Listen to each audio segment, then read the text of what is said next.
வணக்கம் மக்களே. நடிகரும் தாவேகா கட்சி தலைவருமான விஜய் அவர்களுக்கு தான் இந்த பதிப்பு. மிக அற்புதமான ஒரு நடிப்பை இன்னைக்கு வெளியிட்டிருக்காரு.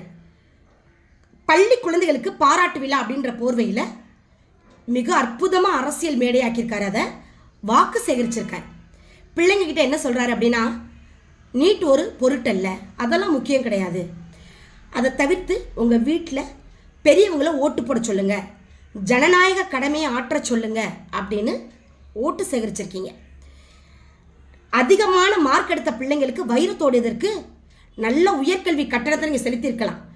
ஆனால் திரையில் நடிக்கிறத விட நீங்கள் நிஜத்தில் மிக அற்புதமாக நடிச்சிருக்கீங்க. பிஞ்சின் மனதில் நஞ்சை விதைக்கிறீங்க. சின்ன பிள்ளைங்க படிக்கக்கூடிய பருவத்தில் இருக்கவங்களுக்கு நல்லதொரு கருத்துக்களை சொல்லி அவங்க உயர்கல்வியை தொடர விடாமல் பிள்ளைங்களுக்கு அரசியல் புகுத்துறீங்க. அது மிகப்பெரிய கண்டனத்துக்குரிய ஒரு விஷயம். இதற்கு முன்னாடி தமிழக மக்களை ரொம்ப ஏமாற்றக்கூடிய உங்கள் நடிகர், அதாவது கமலஹாசன், மக்கள் நீதி மையம், அவர் இப்படி தான் சொல்லிட்டு இருந்தார். என்னென்னா, ஒரு குடும்பத்துக்கு மட்டும் வாக்களிக்காதீங்க, நம்ம அந்த குடும்பத்தை புறக்கணித்து நம்ம நல்லதொரு ஆட்சியை தமிழகத்தில் கொடுக்கணும் அப்படின்னு சொல்லி பயங்கரமான குரல் எழுப்பிட்டு இன்னைக்கு ஒரு எம்பி சீட்டுக்காக அறிவாலய கொத்தடிமையாக திமுக கிட்ட போய் மண்டிட்டு கிடக்காரு. அதுபோல் நீங்கள் என்னைக்கு போய் நிற்க போகிறீங்கன்னு தெரியல. அதுக்குள்ளே தமிழக மக்களை ஒவ்வொருத்தராக அந்த நடிகர்கள் ஏமாற்றுறீங்க அப்படின்னா இதை ஏற்றுக்கொள்ளவே மாட்டாங்க தமிழக மக்கள். முதல்ல தமிழக மக்களுக்கு ஏதாவது நல்லது செய்யுங்க, அதுக்கப்புறம் நீங்கள் ஓட்டு சேகரிக்கலாம்.